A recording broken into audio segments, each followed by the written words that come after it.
Elle ne laisse personne indifférent. Yasmine Abdel-Fadel.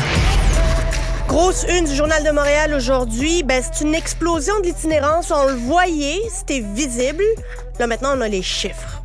On parle de 10 000 itinérants qu'il y a au Québec. C'est une hausse de 44 % par rapport au précédent dénombrement qui a été fait en 2018. C'est énorme.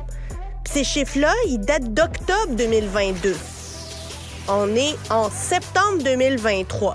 Déjà, commençant avec la première question qui m'est venue à l'esprit quand j'ai vu ça. Comment ça se fait que ça prend 1 an à avoir les chiffres du dénombrement?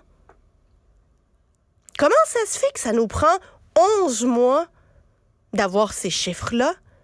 Quand je vois les maisons de sondage privées qui font un sondage 2 jours avant puis qui sont capables de nous donner ça avec des marges d'erreur de 2-3 %, nous, ça prend 1 an pour avoir le portrait quantitatif là, de l'itinérance au Québec. J'arrive pas à imaginer des justificatifs pour attendre 11 mois à part l'inaction et le fait qu'on s'en fout de l'itinérance.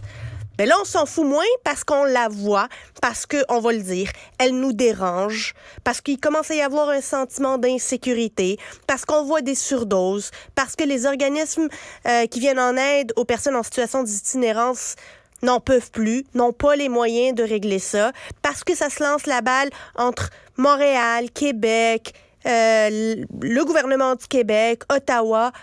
Tout le monde chiale. Pas grand monde font quelque chose, à part les organismes à but non lucratif qui se débattent comme un diable dans l'eau bénite pour essayer de venir en aide à ce monde-là.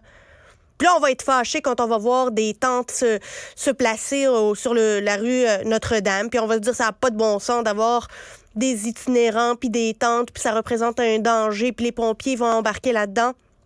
Mais qu'est-ce qu'on fait entre-temps? Même pas capable d'avoir les chiffres dans un délai qui se respecte. Mais au-delà de ça ressemble à quoi l'itinérance? Ça vient d'où l'itinérance? Évidemment, on parle de la crise du logement, c'est connu. Tout le monde souffre avec la question du logement. Et il y a des familles qui se retrouvent à la rue, incapables de se trouver un logis, de se trouver un toit. Il y a aussi les enfants de la DPJ qui, à 18 ans, on leur donne leur baluchon puis on leur dit « bonne chance, bye-bye ». Il y a évidemment la crise des opioïdes. Les drogues, il y a la santé mentale. Évidemment, la santé mentale, c'est important. Il y a des femmes, il y a des jeunes, il y a des immigrants, il y a des personnes en situation de précarité ou c'est des sans-papiers.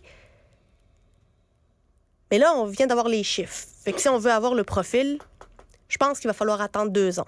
Puis dans 2 ans, on va nous dire les chiffres sont déjà plus bons. Fait que finalement, on s'en fout des chiffres, l'itinérance. On s'en fout tant qu'on la voit pas. Là, ils vont se mettre à la cacher.